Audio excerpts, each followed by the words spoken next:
Nos encontramos en el despacho del secretario nacional del Agua, Walter Solís, para conversar sobre diferentes proyectos y competencias que tiene esta entidad, una vez que ha asumido un rol fundamental en el país. Pero vamos primero a analizar un tema que tiene muchísimos años en cuanto a la relación con el Perú, es el proyecto Puyango-Tumbes, que se remonta alrededor de 1970-71. Y esta semana justamente hubo un encuentro binacional porque este proyecto vamos a ver si avanza, en qué estado se encuentra y cómo va a caminar el mismo. Bienvenido, ministro, al Ciudadano. Cuéntenos cómo está la situación de este proyecto Puyango Tumbes. Entiendo que hubo un encuentro binacional, Ecuador-Perú, por supuesto, y con representantes de Senagua, Ministerio de Agricultura y otras entidades relacionadas.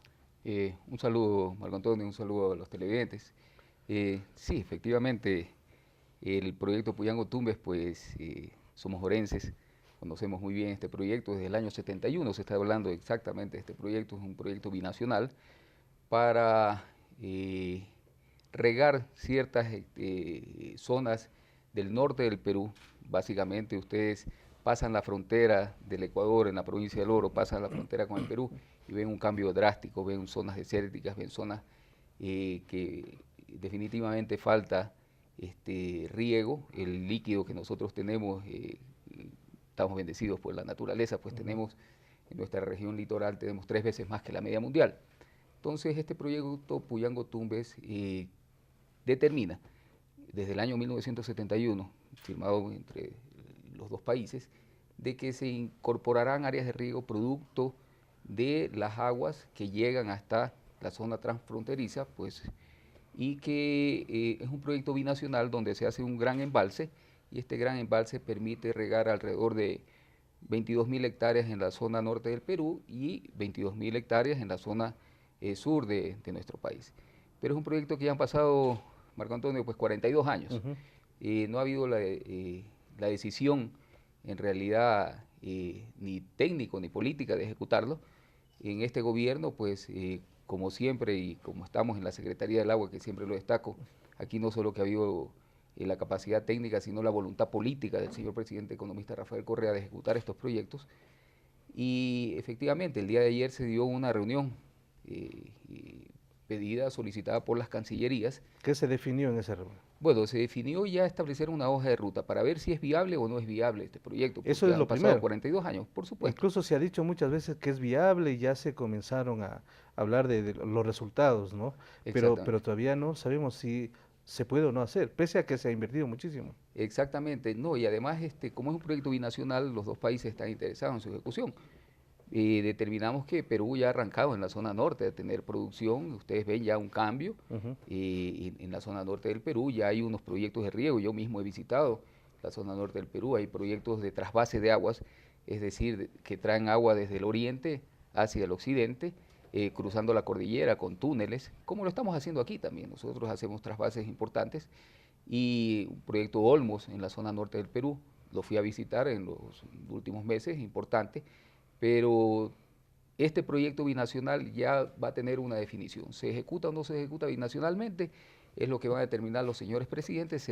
Se termina ese convenio binacional y cada país puede ejecutarlo por su cuenta. Sin embargo, nosotros, con las nuevas competencias, pues que bien lo decía Marco Antonio, tenemos a partir de mayo de este año el nuevo periodo de gobierno, Ujú.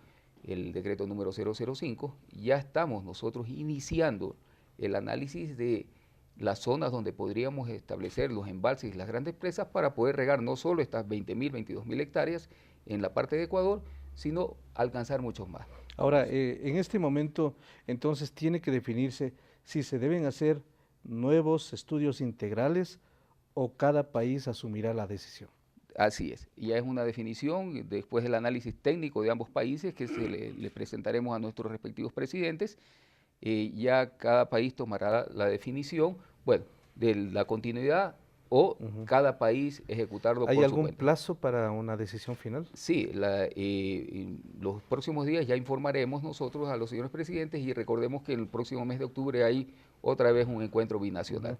Yo estimo que ya para el encuentro binacional no solo determinaremos si cada país lo hace en conjunto, lo hacemos o lo hacemos en conjunto el proyecto, sino que también tendremos análisis de prefactibilidad de los proyectos que podemos ejecutar. Ejemplo, la presa Marcabelí, en la parte alta de la provincia del Oro, en el cantón Piñas. Se puede hacer un gran embalse que permitirá un riego de alrededor de 45.000 hectáreas de una zona altamente productiva. Recordemos, la zona del Oro, la capital, su capital Machala, es conocido como la capital mundial del banano. Entonces, es altamente productiva. Ahora, dentro de las competencias también, si nos vamos a otro tema, las nuevas competencias de Senagua, por ejemplo, en estos días, el Midubi entregó otra competencia a Senagua que tiene que ver con el proyecto Pesillo Imbabura. Hubo una ceremonia en la ciudad de Otavalo que fue importante en este encuentro con la comunidad. ¿Qué significa que Senagua siga asumiendo varios proyectos de esta naturaleza? Pesillo Imbabura es un proyecto muy importante para la zona norte del país. Sí, y que se complementa, Marco Antonio, con el proyecto Tabacundo también, que se está haciendo, un proyecto de riego importante en esta zona que lo está ejecutando el Consejo Provincial. Recordemos que también es una vieja aspiración, pues la zona de Cayambe, la zona de Tabacundo, en muchas zonas muy productivas, florícolas. El proyecto de riego, donde también el Ecuador está haciendo un trasvase, es un túnel de alrededor de 12 kilómetros que ya está ejecutado en la mitad.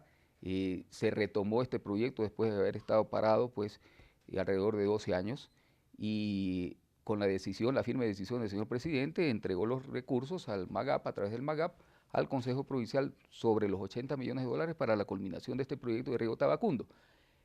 Cuando estuvimos en el Midubi, iniciamos también o continuamos el proyecto de riego Pesillo, de agua potable de Pesillo.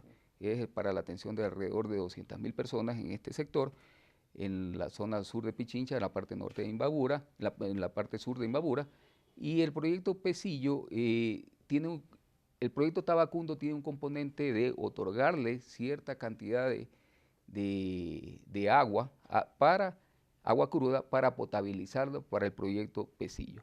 El proyecto Pesillo efectivamente el día de ayer fue socializado, ya en su fase final pues hubo alrededor de una convocatoria importante de más de 1.000 personas y donde se presentó los avances del proyecto. Estimamos en los próximos días, ya tener el resultado definitivo de este proyecto e inmediatamente presentárselo al señor presidente por la decisión que tiene el señor presidente y este gobierno de cumplir con estos grandes proyectos y estos megaproyectos que fueron planificados hace mucho tiempo, Marco Antonio. Eso siempre destaco yo. Siempre tuvimos la capacidad instalada de nuestros técnicos para planificar estos grandes proyectos. Lo que nunca existió fue la voluntad política para ejecutar estos proyectos. Este gobierno tiene la capacidad técnica y la voluntad política para ejecutar esos proyectos. Antes de entrar en los grandes proyectos, en los megaproyectos que tiene Senagua, también es importante hablar sobre un encuentro internacional en Santiago de Chile, en donde Senagua también participó, porque es importante la institucionalidad de la Secretaría, es decir, no solamente dentro del país, sino también ya figurar en el exterior. Hubo en este encuentro el derecho humano al agua y al saneamiento, un encuentro internacional en Santiago de Chile. ¿Qué experiencias se adquieren de este tipo de eventos y particularmente de este? Bueno, es importante, Marco Antonio, lo que decía hace un momento, o sea, primero generar capacidades dentro de la institución. Lamentablemente en nuestro país el área del agua estuvo en realidad descuidada, no tenemos los institutos técnicos, las universidades que nos gradúen muchos ingenieros hidráulicos, muchos ingenieros sanitarios. Estimamos que, bueno, con el proyecto Yachay, con la CNESIC que está enviando muchos jóvenes fuera del país a estudios de nuevas carreras, hemos incorporado y hemos solicitado a la CNESIC que se otorgue becas e incentivos para estudios de nuevas carreras en el área del agua, en el área de hidráulica básicamente. Este encuentro pues, del medio ambiente nos determina el derecho al agua y el cuidado que debemos tener del agua, no por ser un recurso importante que tengamos en este país, como le decía hace un momento, de la vertiente del Pacífico, o sea, de la cordillera de los Andes hacia el Océano Pacífico tenemos 3 veces más que la media mundial. Y no digamos del otro lado, pues desde la cordillera de los Andes hasta el Amazonas tenemos 50 veces más, o sea, no necesitamos agua, pero distribución equitativa es la que la CENAGUA deben marcarse. Estas son las enseñanzas que sacamos no solo de este encuentro. Nuestro equipo se fue también a un encuentro de cuencas transfronterizas en Argentina hace 3 semanas. Otro equipo se nos fue a España para ver con las nuevas competencias que tenemos, el manejo el tema de riego en las microcuencas, en las cuencas, el tema del manejo del agua potable, donde una de las mejores empresas del mundo, Canal Isabel II, que maneja las aguas de Madrid. Usted en Madrid puede, Marco Antonio, abrir la llave y coger agua directamente del agua pública, de la llave, y tomarla, ¿no es cierto? Entonces, sin ningún tipo de inconveniente. Y eso es lo que tenemos que llegar, eso es lo que vamos a llegar en nuestro país. Solo para que tengan una referencia, una botellita de agua embotellada nos cuesta 25 centavos. Para llenar 1 metro cúbico de agua de esta botellita necesitaríamos 2.000 botellas. 2.000 botellas nos costarían $500. Eso costaría si quisiéramos solo tomar agua embotellada. Ese mismo metro cúbico en el país está costando alrededor de 50 centavos. O sea, es un recurso que debemos cuidarlo por lo escaso, y si nos escasea, mire cuánto tendríamos que pagar. Así es. Yendo ya a los temas que tienen que ver con los megaproyectos, el país esperó alrededor de 40 años para que se asuma una decisión política de llevar adelante 16 megaproyectos que tienen hasta el 2016 una inversión de más de 2.000 millones de dólares. Esta decisión política que asumió el gobierno de la Revolución Ciudadana significa un norte definitivo para la importancia que tiene que ver con el agua, para todo este tema de riego, electricidad, control de inundaciones y para que miles de personas accedan al líquido vital. Y para lo más importante que ha determinado en esta nueva etapa de gobierno, el cambio de la matriz productiva. El cambio de la matriz productiva no solo va en el tema energético, hidroeléctricas, significa electricidad con agua, el tema de la producción, la productividad, evitar inundaciones, Marco Antonio, no solo es salvaguardar la vida de nuestros habitantes, es evitar pérdidas a nuestros campesinos en el momento que hay una inundación en un sector. Aquellos sembríos que están listos para cosecharse se van a perder. Por cada dólar invertido en mitigar, en prevenir inundaciones, en prevenir desastres, la CEPAL ha determinado que el país deja de gastar $9.5. O sea, todas estas obras, que por supuesto usted decía son más de 2.000 millones de dólares en estos 16 megaproyectos, que son de riego y de control de inundaciones, van a determinarse en un cambio también de la matriz productiva, o sea, se va a ver ese beneficio. Ejemplo, proyecto Daubín, 42 años planificado. Nuestros técnicos siempre tuvieron esa capacidad de ver qué pasaba en el proyecto Daubín, es llevar el agua del río Daule hasta el río Vince, 70 kilómetros de longitud y más de 210 kilómetros de canales. ¿Qué estamos haciendo? Estamos haciendo un río artificial, exactamente, un río artificial de 90 metros cúbicos segundo. Tomamos el agua del río Daule, lo embalsamos en un momento, pues hacemos la obra de toma y lo hacemos pasar por este río artificial de 70 kilómetros. ¿Qué pasa con esto, Marco Antonio?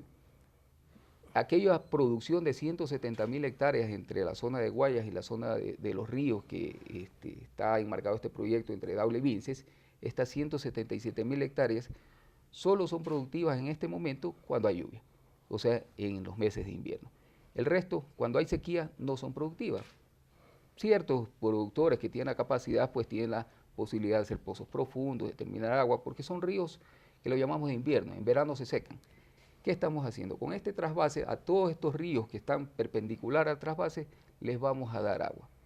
Vamos a tener agua durante todo el año. Eso significa que solo con este hecho, que con esta inversión de más de 200 millones de dólares del proyecto Daubín, estará culminada en el año 2015, solo con este hecho se va a duplicar la producción. O sea, el país cambia la matriz productiva en el tema de producción. Y como le decía en el otro tema, con los proyectos de control de inundaciones, evitamos no solo la muerte de nuestros habitantes por el tema de inundaciones, por el riesgo que tienen, sino también la pérdida de las cosechas cuando ya están listas pues para hacer. Hay otros megaproyectos, Bulubulu, Cañar, Naranjal, Daule Vinces, como usted lo ha mencionado, Chongón, San Vicente, pero el multipropósito Chone tiene un significado especial y ha tenido una consideración especial, decisiones que ha debido tomar la Secretaría Nacional del Agua, como por ejemplo dar por terminado anticipadamente un contrato con una importante empresa internacional que no cumplió los tiempos, los estándares y no cumplió definitivamente con el contrato.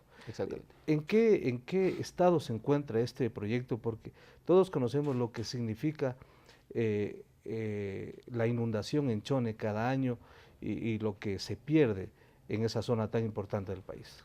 Sí, Marco Antonio, este proyecto es uno de aquellos megaproyectos planificados hace 35 años en nuestro país. Tenemos los recortes de periódicos que están planificados y que ya va de los años 80, ya es una vieja aspiración pues, de los choneros que vamos a tener ya el proyecto multipropósito Chone. ¿Qué pasó? Se inició, tuvo sus problemas, lamentablemente es un proyecto que tuvo sus problemas, nos demandaron ante la CIDH, salimos pues exonerados de esta demanda, continuamos el proyecto, pero la empresa contratada es una empresa china, tenía pues que cumplir con ciertos requisitos. Hubo un examen de la Contraloría General del Estado, usted sabe que la Contraloría hace los exámenes especiales, determina que hubo un incumplimiento. A nuestro análisis determinamos el monto del incumplimiento y esto determinaba según el contrato que debía terminarse unilateralmente. Lo hicimos salvaguardando los recursos de todos los ecuatorianos, hemos ejecutado las garantías y está en un proceso ya de liquidación el contrato. ¿Cuál fue la condición? Al ser un proyecto emblemático, al ser un proyecto importante, y el piloto, el primero de los 16 megaproyectos, no es el más costoso, cuesta 50 millones de dólares, y si si hablamos de 2.000 millones de dólares. Cañar, por ejemplo, son 288. Exactamente, entonces, pero es el más emblemático para nosotros, en realidad significa mucho, por la población de Chone, por 100.000 personas que sabemos cómo se inundan. Entonces, ¿qué hicimos? La misma Contraloría nos determina en la resolución que nos permite terminar unilateralmente que se puede contratar inmediatamente por ser un proyecto estratégico y que tomando esta consideración mediante un régimen especial hemos recontratado. ¿A quiénes? A una de las mejores empresas del país en el movimiento de tierra. Es una obra de movimiento de tierra, es una presa de tierra. Y lo hemos iniciado inmediatamente. Incluso ni se sintió ese cambio. Chone ahora puede ver luminarias trabajando en la noche. Esta empresa, ahora sí, las 24 horas, la anterior empresa no tenía en su contrato estipulado 24 horas, es una de las situaciones también que no cumplieron cuando se les requirió. Y esta empresa trabajará 24 horas durante los 365 días del año sin más costo que el que se determina de acuerdo a la ley. Se termina el contrato, se reajusta al precio exacto y se contrata con el precio reajustado. Es lo que hemos hecho nosotros. ¿Se terminará entonces? Se terminará, lamentablemente, por situaciones técnicas, ya nos coge el invierno. Y sabemos que esta zona de Chone es un problema en la época del invierno. Sin embargo, se terminará en octubre del año 2014. Sin embargo, estamos tomando todas las precauciones para mitigar todos los efectos de este invierno, del año 2014, en Chone y en sus habitantes. Es decir, desasolves aguas abajo, es decir, sistemas de bombeo donde se requieran, y vamos a estar con maquinaria permanente para que esta zona inundable de Chone, porque lamentablemente está en una zona baja, mitigar estas inundaciones hasta que el próximo año esté concluido el megaproyecto multipropósito Chone. Finalmente, uno de los objetivos de estas inversiones, como hemos hablado en estos 16 megaproyectos de más de 2.000 millones de dólares, significa también que hay un 30% de utilidades que van a generar estos megaproyectos y esas utilidades van a ir al sector social, a las comunidades de donde son originarios de esos proyectos, porque eso ha pasado también con el tema del petróleo. Hay zonas, bueno, ahora ha capeado el país en ese sentido, pero había zonas petroleras muy pobres, abandonadas totalmente. Ahora es diferente. Esa política pública que tiene que ver con el reconocimiento a las poblaciones de donde salen los megaproyectos, también será en este caso en estos megaproyectos de Senagua. Sí, primero, Marco Antonio, primero estamos cumpliendo con el debido proceso, es decir, va a haber familias que se ven afectadas porque han estado asentadas, por ejemplo, en los lechos de los ríos, en las zonas de inundación, en las zonas de protección de un río. Se está determinando bajo el debido proceso, indemnizando a estas familias y pidiendo que se retiren de estos sectores. Pues.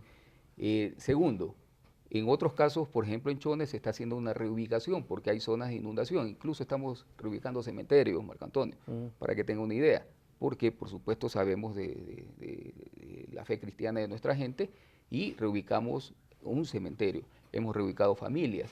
Esto se hace ya con una política determinada por el señor presidente y con una institución exclusiva y específicamente para ejecutar estos proyectos. Se llama Ecuador Estratégico. Ecuador Estratégico está haciendo nuevas vías de acceso, está haciendo los reasentamientos, está haciendo las reubicaciones donde correspondan y, por supuesto, como usted decía, Marco Antonio, la responsabilidad de este gobierno, vemos que ahora sí se está reinvirtiendo esos recursos que salen del petróleo en la misma Amazonía, como debió haber sido siempre. Donde hay los megaproyectos, proyectos productivos, siempre va a haber una unidad que se encargue, en este caso Ecuador Estratégico, de darle estos beneficios a quienes generan este beneficio para el resto del país.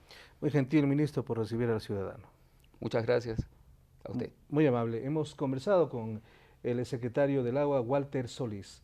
Hemos pasado revista a varios temas importantes, como los megaproyectos, como la incidencia que tiene Senagua en el Ecuador y en el exterior, y este tema que ya es histórico y que se resolverá próximamente, el proyecto Puyango-Tumbes, que beneficiará, si se concreta, a ambos países, Ecuador y Perú.